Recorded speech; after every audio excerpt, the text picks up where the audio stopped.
Welcome to the Prime People Podcast. On this episode, we are talking about how to find your tribe and real ways to build community. I brought on Daniel Falk. He is a thought leader, runs some of the best Twitter spaces I have found to date. And to give you some context, I am in real estate. I own a brokerage and a production company. And one of the most important things I can do on a daily basis is stay attuned to what's happening with the interest rate hikes so I can educate my clients and how people are adapting. He runs some incredible spaces on Twitter that I will let him explain a little bit more in depth as we get into the episode. But these have really given me a high level on how everybody from economists, banking leaders to consumers are thinking about the market. And it has really helped me in my business. And I really wanted to dig into how he even found that community, that tribe of people, and how he's building his business. So Daniel, thanks for joining us on the Prime People Podcast. Glad to be here. Thanks for having me. Yeah. So what was the inception story? I guess, when did you start the first Twitter space? And we'll get a bit into your origin story after. Yeah. So I guess I want to say over 2 years ago now, Clubhouse came out, right? And then, within a week, it was just completely overrun with realtors. And it was, I found a really hard time to find an exceptionally good conversation on there, but maybe it was just, not being able to find the right groups. But then Twitter, came out, sort of announced themselves as a competitor to Clubhouse in that space shortly thereafter. So I think it was August of last year, so 2021. And I just said to everybody after I saw a couple of spaces come and go, because Twitter is amazing for the investment community. I think that, the stock community, people discussing stuff like that is really good. And Toronto real estate or Ontario real estate has a huge community on Twitter as well. Even if you talk to agents in the US, a lot of them are that nothing like that exists in the States. And so I just sort of put out the word out there. I was I think that the Toronto real estate space needs a regular Twitter conversation. And a bunch of people were yeah, this is a great idea. We should do it. And it was sort of a we thing. And then I think I just left it for a while and I took December off of social media. I think half of December off of social media completely. I might actually do that again this year. But I was if nobody started it by the time I'm back in January, I'm just going to start it. And so I did. And we just made it a weekly thing. It's, more consistency. And I didn't even really, at the beginning, I just brought a bunch. It was me and a couple of other agents. We almost canceled the first one and didn't end up starting it because Jordan Skrinko had COVID at that time. Oh, and no. yeah, that was in first week of January. And anyway, we did it and people loved it. And it just started growing from there. And then we started doing episodes, more macro episodes. So we have economists on after the Bank of Canada hikes, especially just to discuss sort of what that means for the housing market. And those are definitely the most viewed ones. They would get, 3 to, I think we've had one as high as 15,000 live views. But the regular weekly ones with, it's realtors, mortgage brokers, lawyers, et cetera, they get about 1,500 live views, I would say. And then they get about 1,500 to 5,000 replays. So I didn't really the ideation wasn't really there. It was kind of just, everyone agreed that it was a good idea. And I think that that's how most of my content starts. I just really listen to what the audience wants and I'm attentive to questions. I probably spend most of my time answering DMs or responding to comments just to get an understanding for what people want to know. And then I go and create content around that. Yeah, fascinating. I know what it takes to do that, right? And you've always been very quick to answer the DMs and the comments and manage the conversation. A lot of people that watch this podcast actually I've met on Clubhouse in different iterations. And, I did find a tribe myself very early on Clubhouse. And it's interesting. I just brought Gina on the other day because I knew she was a fan of Glenda Baker. And I'm well, now my two worlds are colliding. So I'll introduce you to Glenda. And then now I'm telling Glenda, you should get on Twitter because the creators are the ones that I find that are the asset, right? The platforms are there. They're there to be used as tools, but you can flow between different applications and spaces. I think the tribe and the conversation around finding your tribe of people is the inherently, the part of the conversation I wanted to dig into, because I said to Gina the other day, it's like finding a little family of people I didn't even know existed over here. And I know really cool people over here, and they're all kind of at the same mindset. That initial group of people, how did you find them, or how did you codify that initial tribe before you started the space? It was mostly people that I followed and that I think that most of my content has come from me just wanting to learn, right? And I just was following people and asking questions. And I think it gradually progressed to the point where I learned a lot of the subject matter from having dialogues with these people. And so Yeah. it was really like social media can be a tool for people to interact with their, their role models, people they look up to, and that's really what it was for me at that point. I mean, I think now I'm closing in on John Pasalis for sort of like what's going on in Toronto real estate on Twitter, at least, right? Yeah. And him and I talk all the time. And when I first started on Twitter, I had like, I don't know, I mean, just a couple thousand followers, and John was like the guy I was in his thread, or Steve Soretsky, I was in his threads just trying to figure out, trying to ask questions, answer questions, provide my opinion. And gradually people liked what I had to say. And I would just do that with data too. So like I was just trying to contribute to the same conversation that was already there from people who, I admired or I looked up to. And then I think then I just started inviting them. I was like, look, guys, I'll put in all the work here. I'm going to put together these Twitter spaces, and we'll just basically have the same thread conversations that we're doing, but do it live. Yeah, I think that's critical. A lot of people, they go on platforms, and I mean, you can use TikTok, Twitter, or any platform as a user and just scroll aimlessly and just burn time for nothing. Or you can go on there, use it as a tool, find people and be inspired by them. But I think the thoughtful contribution to the conversation, that's the big part, right? When I stumbled into your space for the first time, I was in Muskoka, actually, at one of my little getaway trips that I told you about last time. And I wasn't using Twitter at that time. I don't even know why I opened it, but I stumbled into one of the spaces that you were in. I just sat in the audience and I consumed as somebody that was just listening to the conversation. And then I remember I downloaded Tweepy like the next day, and I unfollowed 3,000 people. I cleaned out my entire Twitter. And actually what I was doing was clicking on the people in the room. And then, how it gives you suggestions of like other people that they follow. I kind of rebuilt my follow list off that. And I was like, it was a completely different experience because I was entering the conversation with intent. And that sounds like something that you did very early on, right? Yeah. Like I was in a similar position. I had a Twitter that had like quite a few active followers just from like random shit in the past. And then I kind of just reorganized it too. So I guess I got a bit of a running head start on just like looking at the follower count or whatever, but I think the big thing is who you are interacting with. Like the cool part about Twitter, especially, is like you can interact with like journalists, with like I think there's just, it's weird. There's like a higher ability to communicate with people of like a higher caliber, I would say, on Twitter than any other platform. I think because it's like public conversation. It's not comments in a thread on a picture of another piece of another piece of content. So it's not a comment thread on a video like TikTok, or comment thread on a photo like Instagram. It like the words are all that it is. And so you can, really easily get engaged in dialogue. And I would say that the other major thing is a lot of people ask me how I got it published in the Wall Street Journal, how I've been published in almost every major publication in Canada. And 100% of that came from Twitter. It's a news sharing platform. All of the journalists are on Twitter. And if you want to get their attention, you can have conversations with them about the articles that they wrote on Twitter. It's really not that hard. And it's an easy way to show that you actually care, because your version of having a conversation with somebody, whether it's one of your heroes or a journalist, it's thoughtful conversation. It's not you just, poop emoji, thumbs up, fire. Like you're actually having a conversation with these people, right? Yeah, for sure. So, but where did you find the ability to kind of jump in and gain the knowledge to a conversation with somebody that was having it at a higher level than you? Like, was it you being fly on the wall in other conversations, sourcing data, information? Like, where do you gather your knowledge before you enter these types of conversations?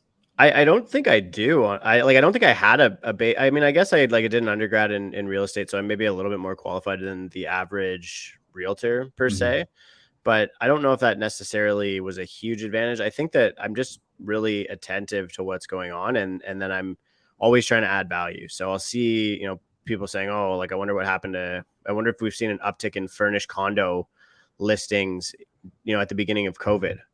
Right. If all those Airbnbs were hitting the supply, like these are some of the ones that were getting me in the media. Right. I wonder if we've seen a increase in the distance that realtors are driving to sell properties because of this urban exodus phenomena.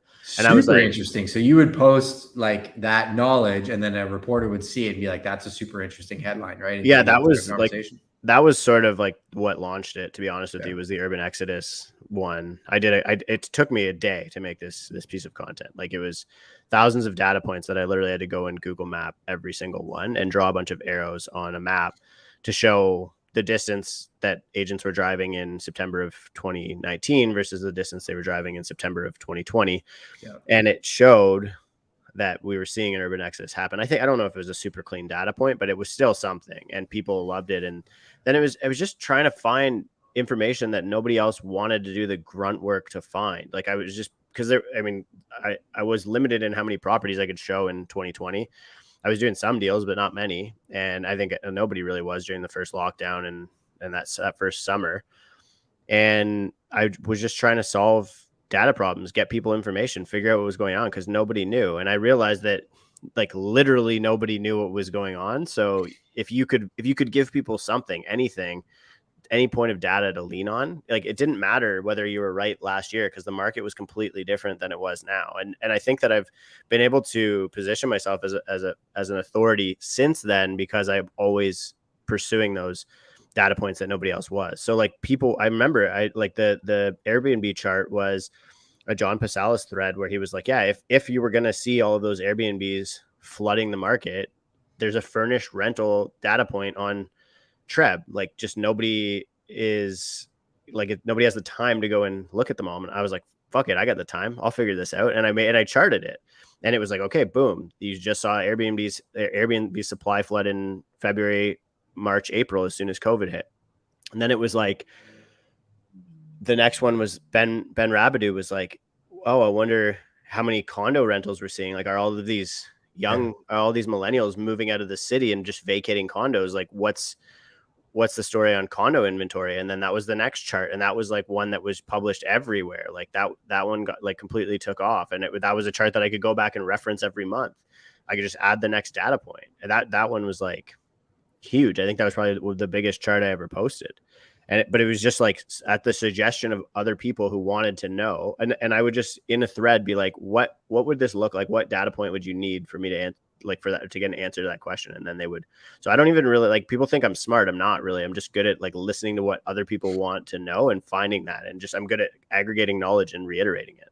Yeah, I think, being present is a big part of that. Benji Travis has been on this podcast, and he's actually used to be in real estate. He's a full-time YouTuber now. He wrote YouTube Secrets with Sean Cannell, and he said on his episode, really paying attention to what people are interested in and then going and sourcing that information is one of the most direct lines to growth. I think the effort you put into the weekly rooms, that's part of the reason why we're having this conversation, right? I wanted to start picking your brain and think about how you're thinking about this space, the growth of it. When is the space, and when do you guys host it, just for the audience so they can go check it out? Yeah, so it's Thursdays, every Thursday. It's 8 p.m. Eastern Standard Time now. It used to be like before the summer, it was 6 p.m. And then we moved to the summer hours to try and get rid of people like on the drives. But I don't think we'll ever change it from where it is now. So it's Thursday at 8 p.m. Eastern Standard Time.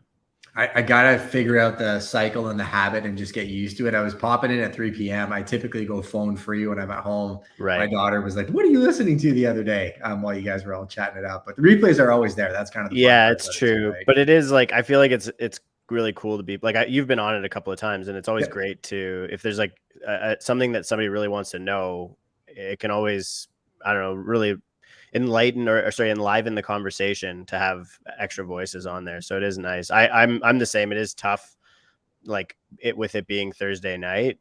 But that's what the audience wanted. Again, I literally put that to a poll. Like first it was like, cause a bunch of people were complaining. They're like, oh, I don't want it at 3 p.m. And I was like, okay, well, I'm going to move it to the evening. What time does everybody want in the evening? And it was unanimously 8 p.m. So whatever. I like it. I think it's cool because it's almost like a show that, will be on.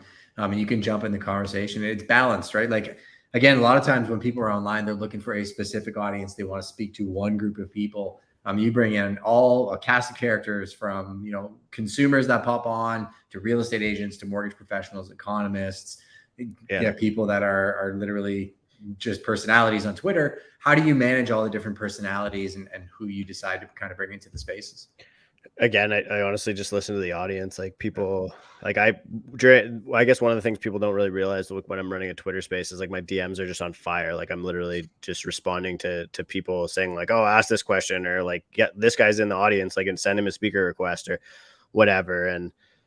And so I just honestly just try and be attentive and present again with the audience and see what they want. So like this guy Woes as an example, who's just like basically shit talks realtors and has built like I've seen a it. huge following based on it. Like I'm not a huge fan of like the idea, but a lot of people are. And I mean, him and I get along. He knows that I'm not really a fan of it, but he like we had a lawyer who wanted to talk about whether or not, like, a lot of people actually want to unpack whether or not realtors have violated ethics SEC, yeah.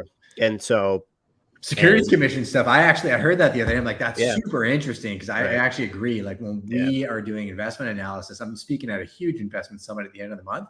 Half of my job is to dequalify certain people that they yeah, shouldn't be investing yeah, right now, and also telling them nobody has a crystal ball and I can't guarantee anything. Let's run projections over 10, 25-year trends, not 1 or 2 year trends. Because we were looking at a data point yesterday in a presentation, and the spike from September, August last year to February, like what an anomaly that was.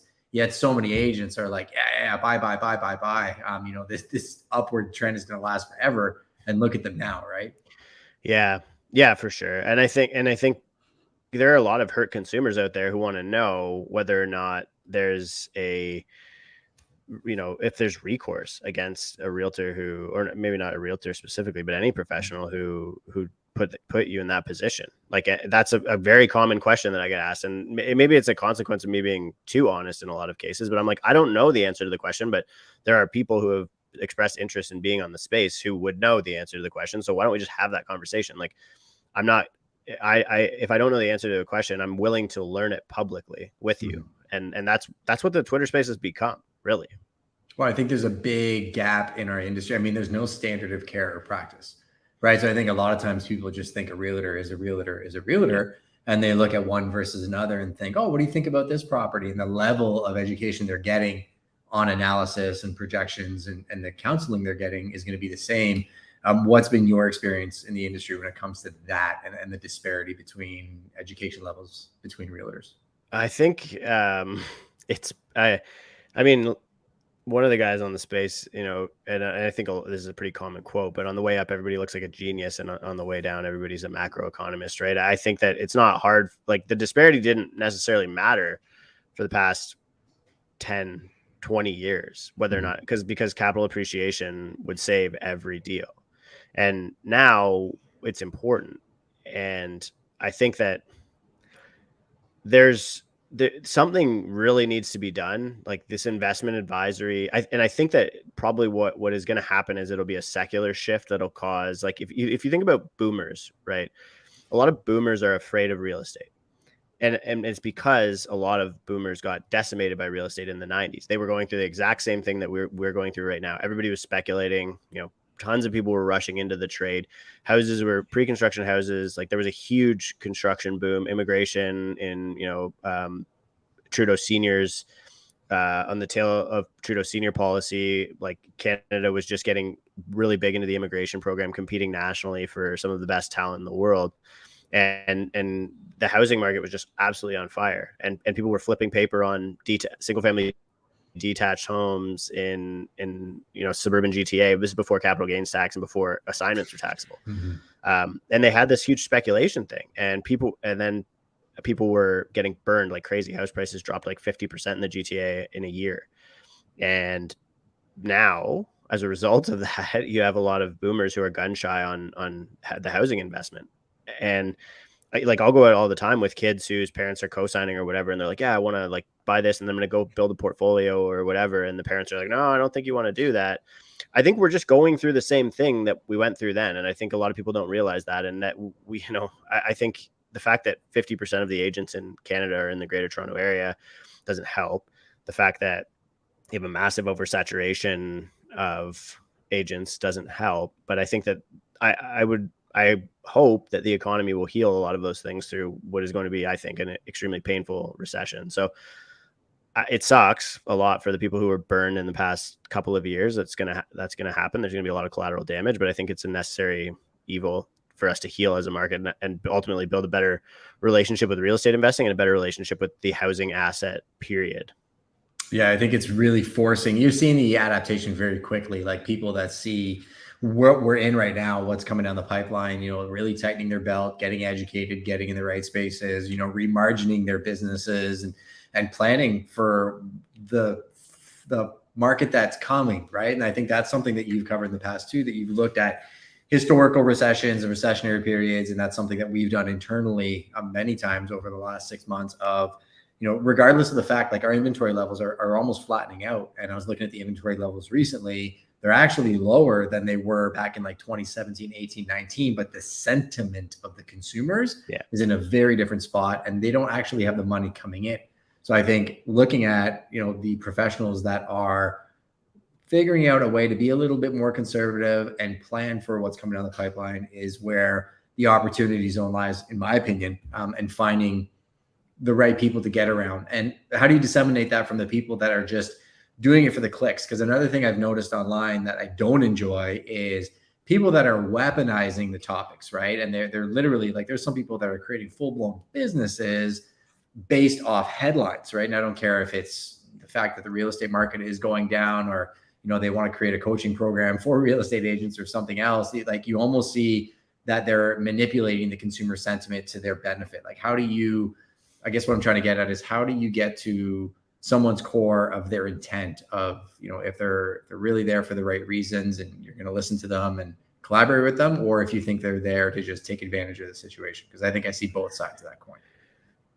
It's a really tough question, right? It's something I face like myself with a lot, because ever since I've had success with the social media side of things, I get approached a lot for people who want to like use my platform to make money and to help me make money in the process. Yeah. And it's tough to on the fly decide whether or not you're in alignment with what some of these businesses are trying to do. And I think that to me, it's a communication thing, but so, it's not something that can't be rushed, right? And I think that the market was so riddled with fear and urgency and FOMO and whatever it was, that, I mean, if somebody doesn't give you time to make a decision, or to think about something, then they probably don't have your best interest. Like, they don't want you to think about something. And that's not but I just think that can come out in a conversation that you could have with somebody on social media. So I would say, like, there's no such thing as over communicating. I think that it's important to have dialogues with individuals, and especially even in a public forum, right? Like, a lot of these people who have big social media followings aren't actually having conversations. They're just posting a lot of stuff. And that to me would be a bit of a red flag. I think that it's about dialogue, and most problems can be solved preemptively by having good communication. So I think if you can ask these people, like, literally just say, hey, I noticed that, or it seems like maybe your motive here is that you're going to get a sale out of this, as an example. And that means you're going to make 25 grand. Like, what if that was gone? Would you still say the same thing? Or are you attentive to that potential conflict of interest that I just pointed out? And if, I think that I get asked those questions all the time, sometimes, but more accusatorily, let's say. Like, sometimes people will be like, oh, realtors are just peddling shit. Cause people, I get accused of being like too bearish. People are like, oh yeah, you're just like trying to say the sky is falling so you can get listings. Cause you just want everybody to sell their houses. So that, like, I'm like, okay, yeah, like, whatever. That's fine. But like, maybe you're projecting. Like, can you explain to me exactly what I said that led you to feel that way? And I think that that response, hopefully from my perspective, would be, indicative that I'm an honest person, or at least I'm trying to pursue the truth and clarify for people who might have jumped to the wrong conclusion. But I think that other people are quick to get to the block button, or quick to get defensive, and that, that's the other end. So again, it's just communication, I think, right? It's just social media. We're like social beings, just communicate with these people.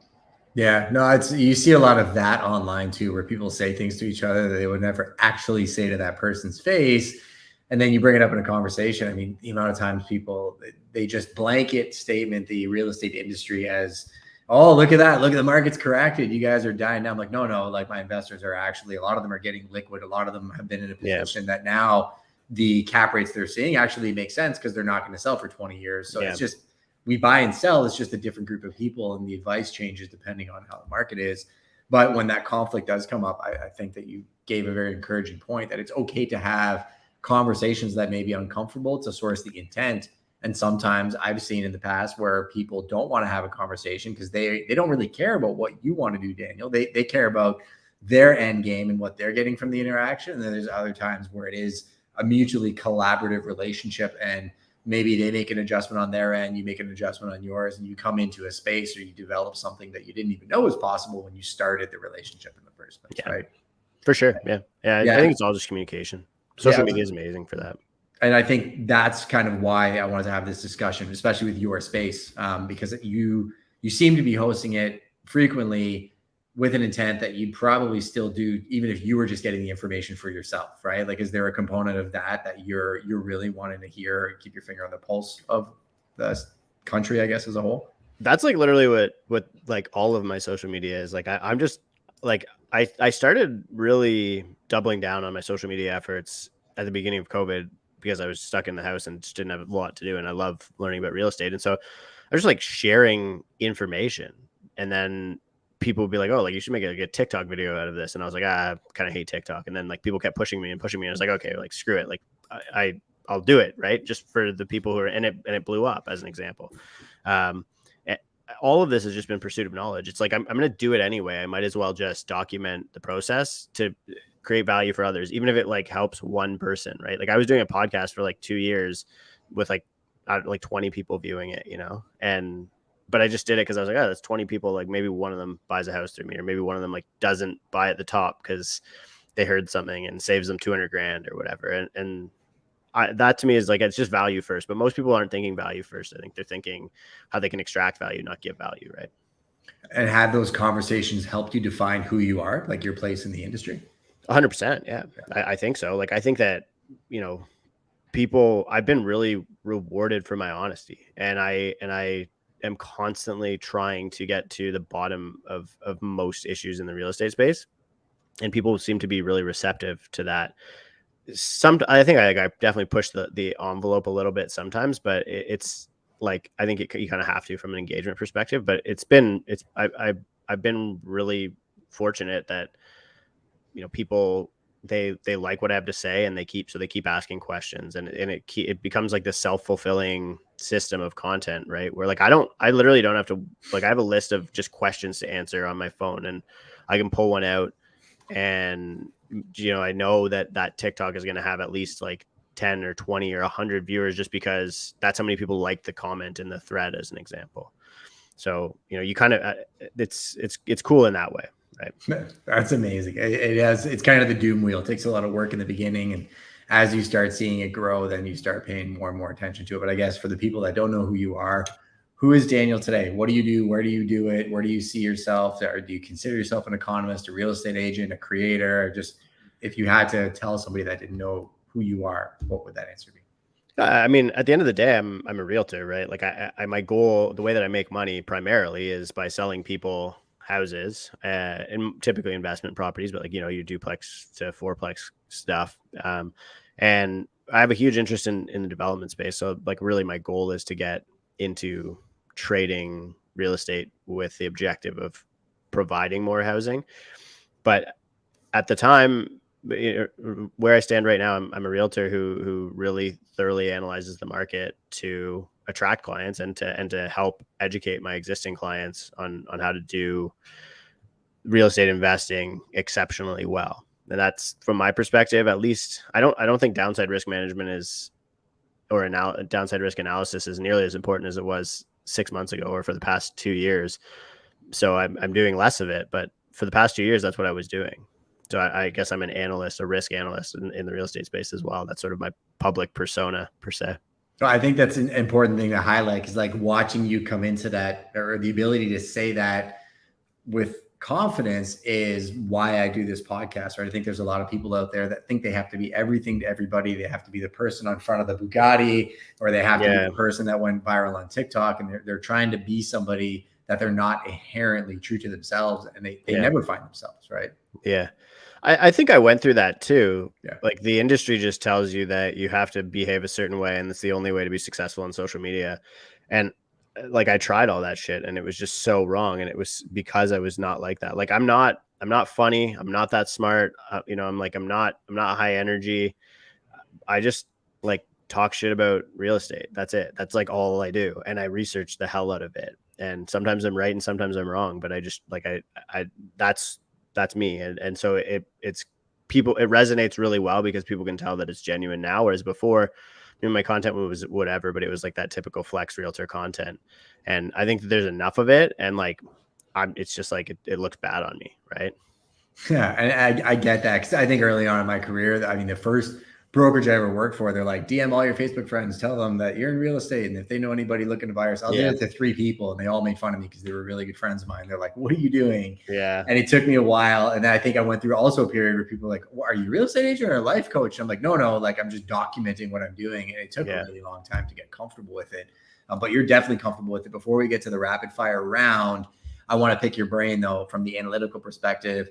Being a little bit on the bear side, like what indicators are you looking for in terms of the future of the real estate market? Because we collaborate across North America and it seems to be the same sentiment everywhere, that there's uncertainty. We are expecting more rate hikes. I would probably project 3 non-announcements before even any consumer sentiment changes. But what are your thoughts?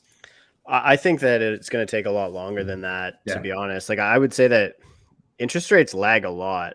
People really only need to pay their mortgages once a month. And so it takes a while for pain to be felt. Like we aren't even close here. The Bank of Canada is literally intent on, and they've made this clear in statements, they're intent on destroying employment because we have too many job vacancies. We have this huge imbalance. And basically the only way to solve that imbalance is through avoiding wage inflation. Well, sorry, the only way to solve the imbalance would be for wage inflation to happen. And they don't want to see that happen. They literally ignored inflation, every type of inflation. They completely ignored it, said it was transitory, didn't take it seriously until we were staring down the barrel of wage inflation. So now we're looking at that. And now all of a sudden they're aggressive with their rate hiking. And the Bank of Canada literally said to employers, don't raise wages.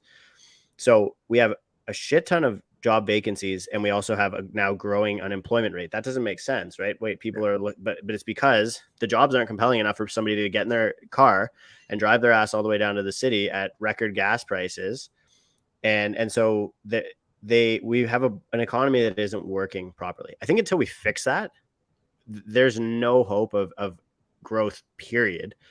And it's just because we're not going to be seeing economic growth. So there's no real growth for wages to happen. Wage to price income is already way too skewed. Wage to price income isn't compelling enough for people to be immigrating into Canada in a lot of cases. Sure, we'll hit the immigration targets, but are we going to hit them in a way that is going to inflate the housing market? Are the people who are coming here getting good enough jobs to buy houses, to overbid on houses, to buy houses at interest rates that are 3 or 4 times what they were 6 months ago?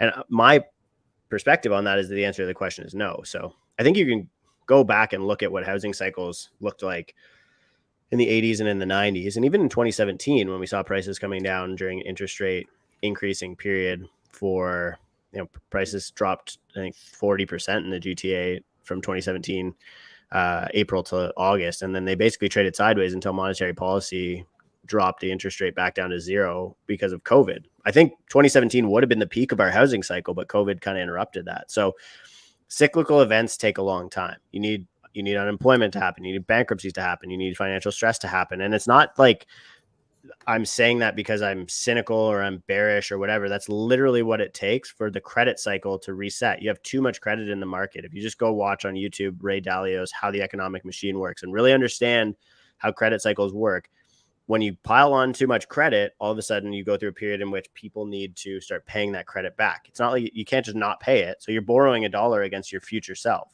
or from your future self. At some point, you have to pay that $1 back, and you have to pay it back with interest. Now we're going through the period where people have to start paying back, and we're one of the top 3 most household indebted nations in the world. So I think this is going to take 2 to 5 years. I'm not even looking for bottom indicators because good deals are already starting to appear. I don't give a shit what the market's doing. What matters to me is whether or not an individual transaction can substantiate itself through return metrics, regardless of the market. And that didn't exist for the past 5 years. So I wasn't hungry for deals because the metrics were shit. Yeah. And the market was good, and I probably would have made it a ton of money if I was doing deals, but the deals didn't make sense for what I was doing. Now they're starting to make sense, and I've actually like I've bought a couple of properties in the past 3 weeks where we're fired up because I don't care if the market continues to drop another 20% because the deal makes that much sense, and my hold period is infinite. And that's the answer I was looking for, right? Really is, where's that kind of opportunity zone for people in this cycle? One, from a data point perspective and looking at what's happening from an overarching story perspective, and even the basics of what happened. When I started noticing what was happening at grocery stores, and you couldn't buy an F-150 because the dealer was out of trucks, and people were day trading real estate, they were day trading vehicles and leases like they were gambling. It's like, and we got 40% more money than we had previously. Something's going to happen. Like, it's not magically going to come out of nowhere. I do think we're in a cycle now where it is a forced tightening of everybody's belts. I think that we're going to be through uncharted waters where even previous data won't necessarily show us exactly where we're going, but the deals themselves and looking at what are you doing, how are you keeping your house in order is important. One of the biggest topics, obviously, the point of this podcast was the people you're getting yourself around, the networks that you're keeping. So I definitely appreciate you coming on and highlighting that. I'm going to get through the rapid fire round and I'm going to get you out of here. So what is the greatest lesson that you have learned up to this point? Just being honest. That's it. I don't think there's anything more to it than that. And then what are you learning right now? A lot of people are very comfortable in what they know, but there's got to be something you're learning that scares you a little bit. So what is that thing? I think right now I'm trying to learn as much as I can about actual economics and cycles and macro and all of that stuff, which it sounds like I know a lot about, but I kind of just reiterate that stuff. So I'm really I'm diving in on books on stuff like that for sure. Ray Dalio is quite an author. That is a tome. His book is massive. So good read. I like that you're doing that. How has failure shaped your life? I would say it's in a lot of cases led me to that most important lesson that I said, that is being honest. Because in a lot of areas where I failed, it's because I either wasn't being honest with myself or I wasn't being honest with somebody else. And so that's what I lead with now, like as a core principle of who I am. And it's helped me stay away from a lot of those failures. I appreciate the transparency and the honesty. And the most important question, given you made the time for my audience, and this will live on in perpetuity. If you were standing at the top of the Prime Nation mountain and you had a message for everybody below, whether it's driving them to your Twitter space, connecting with you somewhere else, or just something that you want to share, my platform is yours. I would just say be nice to each other, like especially in social media. It's really, really easy to get cynical behind a keyboard. And I think people just got to be like we just really need to have a more humanistic perspective. We're all in this shit together, and we're all going to be dead someday. So make it a decent one for sure. No, I appreciate that message. I think we are all equal. We can all learn quite a bit from each other. I will try and pop into your space tonight at 8 p.m. Everybody go follow him on Twitter, TikTok, all the socials. Daniel, thanks for making time. And I'm sure I'll have you on again for another update soon. Yeah, for sure, man. My pleasure. Right. See you, brother. Take care. Thanks. Bye.